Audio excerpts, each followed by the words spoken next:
Chacun pour soi, concurrence libre et non faussée, celui qui court le plus vite a gagné. Bien sûr que non, ou bien les solutions collectives, solidaires. Bien sûr que oui.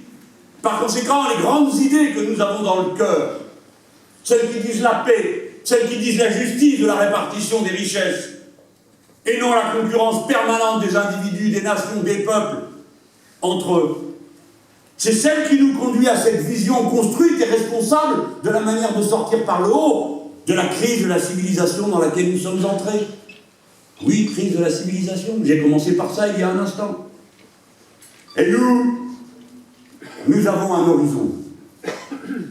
Nous autres, le Front de gauche, nous ne prétendons pas être à nous tout seuls la coalition qui demain devra proposer un autre chemin de gauche. Bien sûr, d'autres y seront.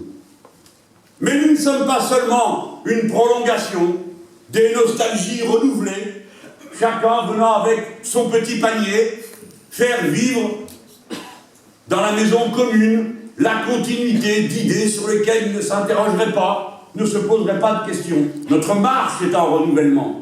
Mais pour qu'il y ait une marche et un renouvellement, il fallait qu'il y ait une force. Et c'est ce que nous avons construit ensemble. D'abord à partir d'ici, dans le Grand Sud-Ouest. On appelle ça comme ça. Le Grand Sud-Ouest, Perpignan, Nîmes, Bordeaux, Toulouse, etc. C'est ça la circonscription qu'ils ont inventée, ces gouverneurs. Pour rapprocher l'élu du citoyen. C'est-à-dire en fait pour braquer des sièges pour le profit des grands partis. Mais nous avons commencé cette histoire ici. Ce n'est pas qu'il n'y avait pas d'élus progressistes. Mes camarades communistes avaient des sortants. C'était pas la question. D'abord, souvenez-nous aussi, c'était déjà ça. Mais c'est dans le Grand Sud-Ouest que ça s'est passé. Pourquoi? Parce que je sortais du Parti Socialiste. Je sortais du Parti Socialiste parce que je savais que c'était ça qui allait se passer, ce que vous avez sous les yeux. Parce que je suis un intellectuel, parce que je lis, je travaille, je les connais. Je fais le travail que toute notre vie, vous autres là, on a fait. On a lu, on s'est renseigné, on s'est tenu au courant. Des fois on s'est enragé, après on s'est calmé, on fait le point. Et quand je sortais, il fallait savoir, non pas si entre nous, dans un colloque, on était d'accord sur cette idée, mais il fallait que ce soit le peuple qui dise si oui ou non nous avions raison de faire le front de gauche. Nous l'avons fait. Et nous l'avons fait renaître. Alors que sous le poids de la cendre, de nos désillusions, de notre amertume, de nos défaites, de nos querelles internes interminables, cette cendre épaisse qui semblait devoir tout étouffer, la moindre petite plante qui arrivait à percer, ou même des grands arbres triomphants comme celui de 2005, tout devait sembler, pour finir à jamais, être enterré. Nous avons trouvé la braise, comme disait le grand Jaurès, et avec cette braise, nous avons remis le feu. Et cette braise, elle s'appelle notre unité. Notre unité.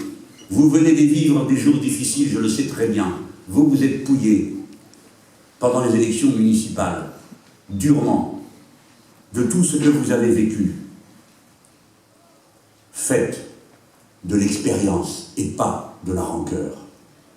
Faites du dépassement, faites du rassemblement. Nous n'avons pas le choix. C'est notre responsabilité devant l'histoire. Que le Front de gauche ait des difficultés à étapes régulières, je vais vous dire, c'est un signe, non pas de bonne santé, je ne vais pas exagérer, mais c'est normal. C'est très difficile de savoir quel chemin prendre dans des événements aussi confus que ceux que nous vivons.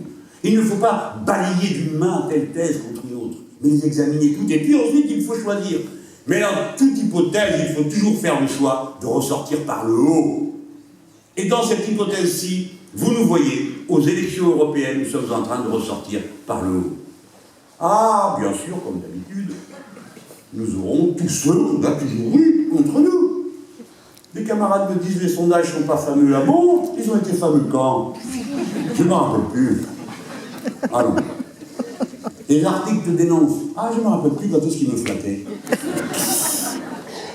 Bien sûr qu'ils vont me diaboliser encore. Là, nous arrivons dans la dernière semaine. Je connais toutes les figures. Dans la dernière semaine, on va trouver quelque chose. Est-ce que mon chien aura sauvagement mordu un passant? C'est qu'il compte que son maître est lui-même un dément. Je ne sais pas pourquoi, je n'ai pas de chien, moi.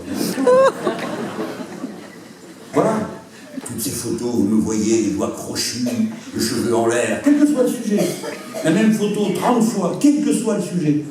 Et pendant ce temps, la Madame Le Pen, avec son beau manteau en cuir, qui vous fait sourire, remarquez, à mon avis, elle commence à sentir le gaz, celle-là.